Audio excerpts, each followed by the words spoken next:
नौकरी बहितर आहे या कारोबार। अस्सलाम वालेकुम, आऊं आहियां शमसुद्दीन मेमन। अॼु आऊं तव्हांखे ॿुधाईंदो हलां त अक्सर फेसबुक ते पोस्टूं ईंदियूं आहिनि त कारोबार बहितर ऐं नौकरी न। नौकरी घर पालींदी ऐं कारोबार ख़ानदान पालींदो, इहो बिल्कुलु ग़लति आहे। ऐं जेकॾहिं तव्हांखे नौकरी आहे त तव्हां उनखे छॾण जी बिल्कुलु बि का ग़लती न कजाओ ऐं उनखे ई लॻा रहिजाओ। ऐं कारोबार में उहे मज़ा न आहिनि। इन्हनि ई पोस्टुनि में ॿुधाईंदा आहिनि त अगरि तव्हांजो पंहिंजो कारोबार हूंदो त तव्हां जॾहिं चाहींदा मोकल करे सघंदा ऐं ॿिए में ॿी नौकरीअ में तव्हां मूंखे मोकलूं वठणियूं पवंदियूं।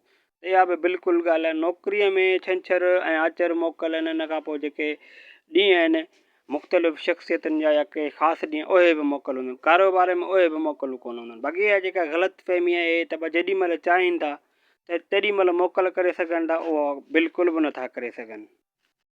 उन जी वजह कारोबार कस्टमरनि ते हलंदो ऐं जेॾी महिल तव्हांजो दुकान या कारोबार बंदि हूंदो त उहे कस्टमरनि खे माल खपंदो, उहे वरी ॿिए दुकान ते वेंदा।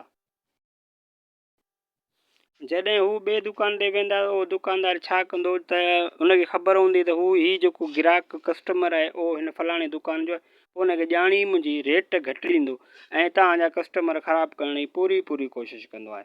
ऐं ईअं ई इन ई वजह सां तव्हां दुकानु बंदि नथा करे सघो। जेका इहा ग़लति फ़हमी आहे त जेॾी महिल ताईं चाहींदा त तईं वरी माना मोकल करे सघो था पंहिंजे कारोबार में, त उहो बिल्कुलु बि ईअं ई न आहे।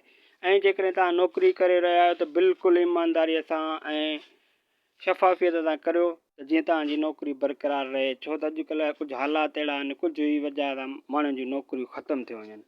त अॼु आउं इहो मैसेज ॾियणु चाहियां थो त जेको कारोबार खां नौकरी बहितर आहे ऐं कॾहिं बि इनखे छॾण जी कोशिशि न कजाओ, न त वॾा परेशान थींदा। पंहिंजे शहर हाला में बि कुझु आऊं अहिड़ियूं शख़्सियतूं तव्हांखे ॿुधाए सघां थो जेके नौकरी छॾण खां पोइ परेशान आहिनि।